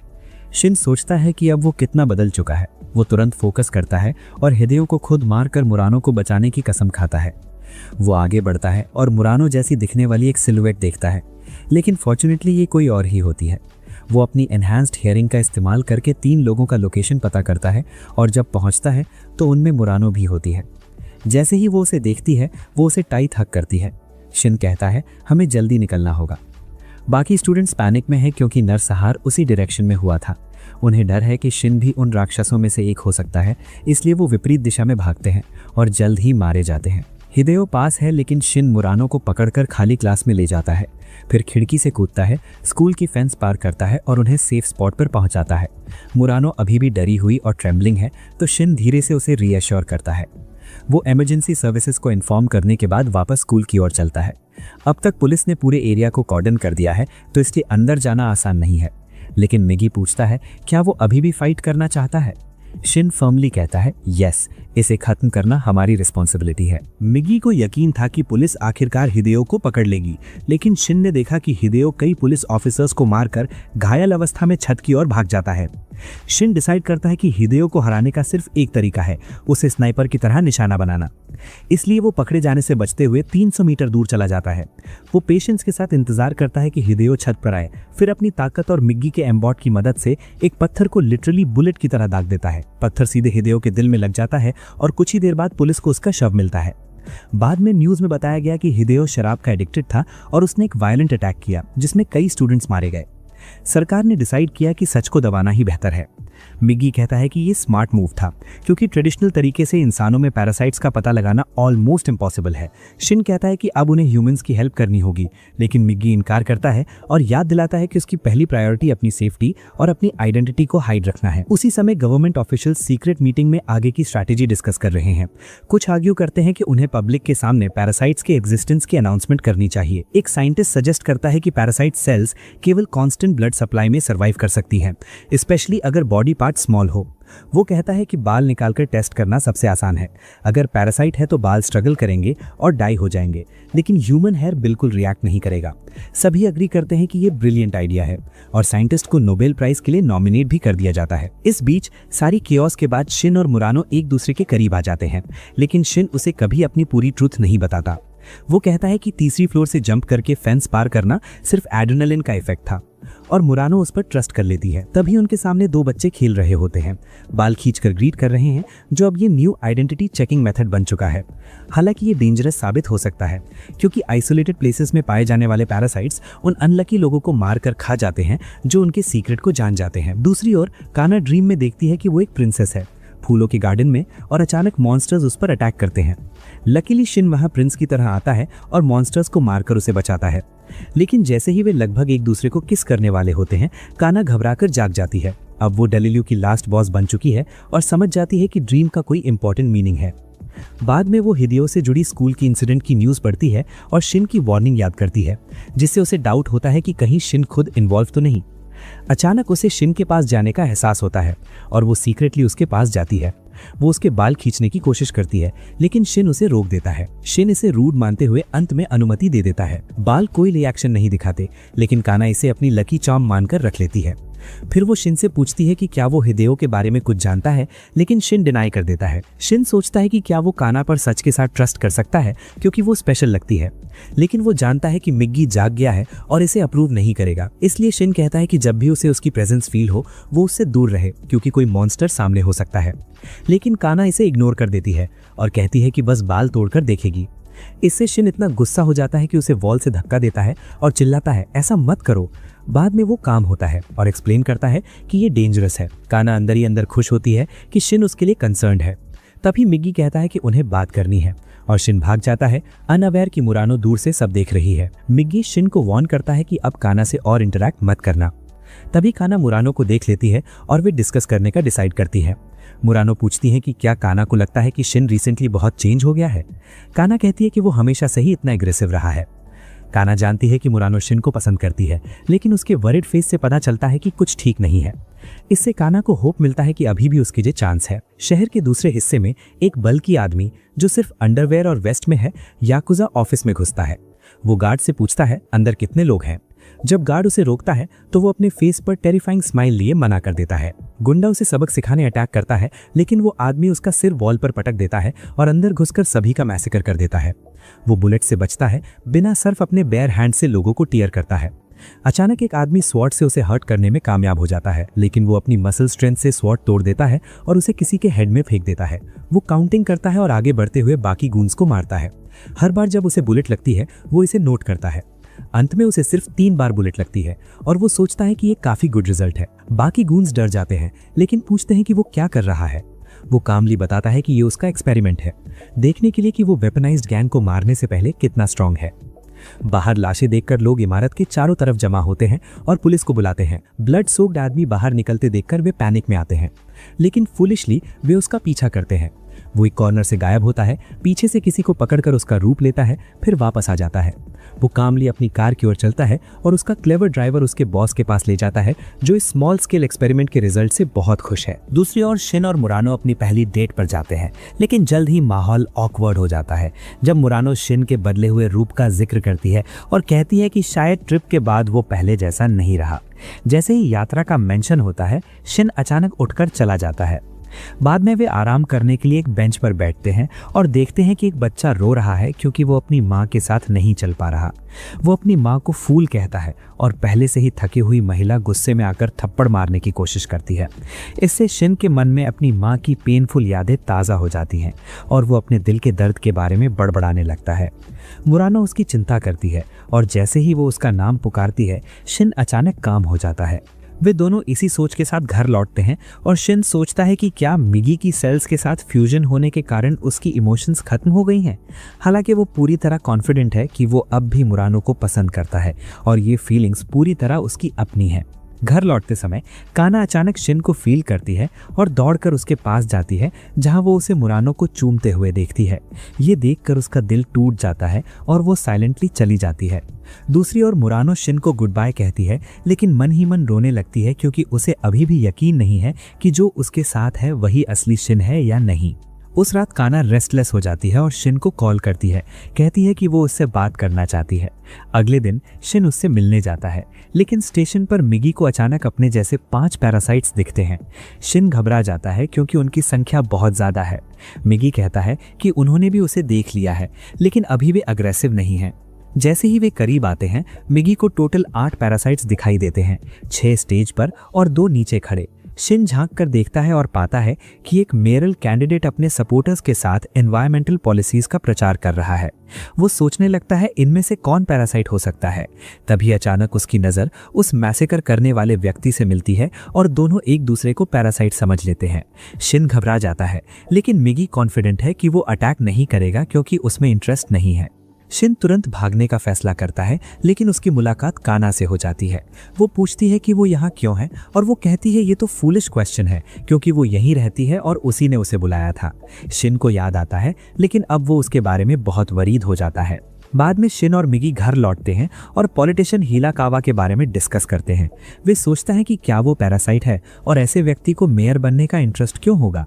मिगी कहता है कि शायद वो सचमुच इस पद में इंटरेस्ट रखता है और एक ग्रेट मेयर भी बन सकता है, लेकिन साथ ही सजेस्ट करता है कि हिराकावा पैरासाइट्स के लिए सेफ जोन क्रिएट करने की कोशिश कर रहा होगा। अचानक शिन को सब कुछ क्लियर हो जाता है। शिन काना के बारे में सोचता है और याद आता है कि काना ने पहले बताया था कि उसे उसके पीछे खड़े 3-4 लोगों से भी वैसी ही एनर्जी फील हो रही है। वो और भी वरीड हो जाता है। अगले दिन शिन हिराकावा के हाइडआउट की जासूसी करता है ताकि देख सके कितने पैरासाइट्स छिपे हैं। वहां उसकी मुलाकात काना से हो जाती है। वो उससे बात करता है और पूछता है कि क्या उसे भी अननोन लोगों के साथ वही वियर्ड फीलिंग होती है जैसी उसे होती है। काना कहती है कि कभी कभी ऐसा होता है और जब शिन उसे इससे दूर रहने के लिए कहता है तो वो मना कर देती है और रीजन जानने की जिद करती है, पूछते हुए कि क्या ये पैरासाइट से रिलेटेड है। तभी मित्सुओ आता है और कहता है कि वो काना से बात करना चाहता है। शिन एक साइड हटता है और काना से कहता है कि बाद में सीरियस कॉन्वर्सेशन करेंगे और वो उसे मैसेज करेगा। काना फिर बताती है कि वो हमेशा उसे अपने आसपास फील कर सकती है और ये सुन मित्सुओ जेलस हो जाता है। वो सोचने लगता है कि क्या काना अब सिर्फ स्ट्रीट्स पर रोम करने के लिए बनी है। बाद में मिगी शिन से पूछता है कि क्या वो काना को सच बताने के बारे में सीरियस है और शिन हाँ में नॉट करता है। मिगी तुरंत वार्न करता है कि अगर वो थ्रेट बन जाती है तो उसे मारना पड़ेगा क्योंकि अपनी आइडेंटिटी प्रोटेक्ट करना ज़्यादा इंपॉर्टेंट है। इसी बीच काना शिन के बारे में सोचती रहती है और अचानक उसे प्रेजेंस फील होती है। वो देर रात बाहर निकल जाती है लेकिन उसकी एनकाउंटर एक स्कैरी महिला से होती है और वो डर जाती है। वो भागती है लेकिन तभी शिन का मैसेज आता है कि कल मिलने के लिए रेडी रहे। वे अगले दिन एक डेजर्टेड बिल्डिंग में मिलते हैं और शिन एंश्योर करता है कि मिगी अस्लीप है। फिर वो काना को पैरासाइट्स और मिगी के बारे में सब कुछ बताता है, उम्मीद करते हुए कि वो समझ जाएगी। हालांकि काना उस पर विश्वास नहीं करती और कहती है कि वो झूठ बोल रहा होगा क्योंकि अब जब उसकी गर्लफ्रेंड है तो वो उससे मिलना नहीं चाहेगा। शिन कहता है कि वो इस तरह झूठ नहीं बोलेगा सिर्फ उसे अवॉइड करने के लिए। काना भड़क जाती है और जिद करती है कि उसकी पावर स्पेशल है और वो उसे दूसरों से अलग पहचान सकती है। हालांकि वो झूठ बोल रही होती है लेकिन शिन उस पर ट्रस्ट कर लेता है। काना जाने का डिसाइड करती है लेकिन कहती है कि वो होप करती है कि एक दिन देख पाएगी कि उसकी पावर क्या कर सकती है। अगले दिन शिन मुरानो के साथ घर जा रहा होता है और काना सीक्रेटली उनका पीछा करती है। ये सोचकर कि शिन उसे क्यों नहीं देख रहा जबकि वे दोनों स्पिरिचुअल पार्टनर्स हैं, काना अनकॉन्शियसली पैरासाइट जैसी सिग्नल छोड़ देती है जिसे मिगी तुरंत डिटेक्ट करता है। तभी मित्सुओ फिर से अपीयर होता है और काना को उसकी ट्रांस से बाहर निकालता है। कहता है कि शिन के बारे में सोचना छोड़ दे क्योंकि वो पहले से किसी और के साथ है और वो उसके योग्य भी नहीं है। काना गुस्से में आ जाती है और शिन से पूछती है कि क्या वो उसके लिए सही है। वो उसे अगली और फूलिश लूजर कह देती है जिससे मित्सुओ को बहुत ठेस पहुंचती है। काना को तुरंत एहसास होता है कि उसने हद पार कर दी है और माफ़ी मांगने की कोशिश करती है लेकिन बहुत देर हो चुकी होती है और वो पीछे मुड़े बिना चला जाता है। अगले दिन मिगी शिन को बताता है कि काना अब दूसरे पैरासाइट्स की तरह सिग्नल एमिट कर सकती है और शिन घबरा जाता है क्योंकि इससे वो डेंजर में पड़ सकती है। मिगी कहता है कि सिग्नल केवल लिमिटेड डिस्टेंस तक काम करता है और इसके लिए इंटेंस फोकस की ज़रूरत होती है, इसलिए वो सुरक्षित रहेगी। लेकिन फिर शिन बताता है कि उसने मिगी के सोते समय काना को सब कुछ बता दिया था। वो वादा करता है कि काना उन्हें धोखा नहीं देगी और फिर मिगी से अपना ट्रू फॉर्म दिखाने के लिए कहता है। मिगी मान जाता है जिससे शिन थोड़ा शॉक्ड होता है क्योंकि ये उसके स्वभाव के बिल्कुल ऑपोजिट है। अगले दिन शिन काना से मिलने का डिसाइड करता है लेकिन जैसे ही वो स्टेशन पहुंचता है मिगी को अचानक 2 पैरासाइट्स आसपास दिखाई देते हैं। शिन तुरंत मीटिंग पॉइंट बदल देता है और फ़ोन पर बात करने का एक्सक्यूज़ बनाता है ताकि सस्पिशियस ना लगे। परजीवियों के चले जाने के बाद वो काना को कॉल करता है लेकिन काना अपना फ़ोन घर पर ही भुलाई होती है। अपनी पावर साबित करने और शिन को अट्रैक्ट करने के लिए डिटरमिन्ड काना सिग्नल का पीछा करते हुए खुद ही उसे ढूंढने का डिसाइड करती है। उसी समय मिगी को एक डिजर्टेड बिल्डिंग से पैरासाइट का सिग्नल मिलता है और शिन को रियलाइज़ होता है कि काना शायद वहीं जा रही है, इसलिए वो तुरंत वहाँ पहुँच जाता है। संयोग से काना पहले ही उस जगह पहुंच चुकी होती है और किसी के प्रेजेंस को फील करती है जिसे वो शिन समझती है। लेकिन अचानक एक पैरासाइट निकलता है जो किसी इंसान का ब्लड चूस रहा होता है। काना घबरा जाती है और भागने की कोशिश करती है लेकिन पैरासाइट उसे देख लेता है और अटैक कर उसकी आर्म को घायल कर देता है। अब काना अब भी बिलीव करती है कि शिन उसके सपनों की तरह उसे बचाने आएगा और शिन आता भी है लेकिन बहुत देर हो चुकी होती है। जैसे ही वो उसे देखती है उसे दिल में नाइफ सा लगता है और वो ज़मीन पर गिरती है। शिन इतना रेज में भर जाता है कि वो चुप हो जाता है। वो मिगी को इंस्ट्रक्ट करता है कि रेस्क्यू हैंडल करे और फिर पैरासाइट पर जंप करता है, उसे वॉल तोड़कर फेंकता है और उसका हार्ट निकालकर उसे मार डालता है। फिर वो दौड़कर काना के पास पहुंचता है और उसे अपने आर्म्स में उठाता है, लेकिन तब तक काना का बहुत खून बह चुका होता है और वो सर्वाइव नहीं कर पाती। काना मुस्कुराती है और कहती है कि उसे पता था कि वो आएगा और ये सब सररियल लगता है, जैसे उसका सपना हो। वो चेहरे पर स्माइल लिए मर जाती है, जबकि शिन के बाल जो उसने अपनी उंगली पर लपेट रखे थे धीरे धीरे टूट जाते हैं। शिन काना की डेथ से डिवास्टेटेड है, लेकिन फिर भी रो नहीं पाता। कुछ दिनों बाद वो काना के फ्यूनरल में शामिल होता है और पूरे समय काम रहता है।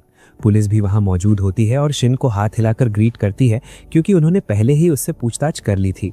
काना का बॉडी उसी ने पाया था। वो ज़्यादा कुछ नहीं बोलता और पुलिस समझ जाती है कि वो उन्हें क्यों डिसलाइक करता है। हालांकि उन्हें डाउट होता है कि काना की डेथ के लिए रिस्पॉन्सिबल पैरासाइट को किसने मारा होगा।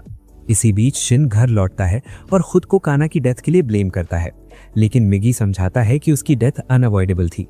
तभी मित्सो वहां आता है, जो बहुत सैड और शैटर्ड लग रहा होता है। वो शिन से पूछता है कि उसने काना की प्रोटेक्शन क्यों नहीं की और डेथ के बाद भी वो इतना काम क्यों है। जवाब का इंतजार किए बिना मित्सो उसे एक पंच मारता है और शिन गिर जाता है।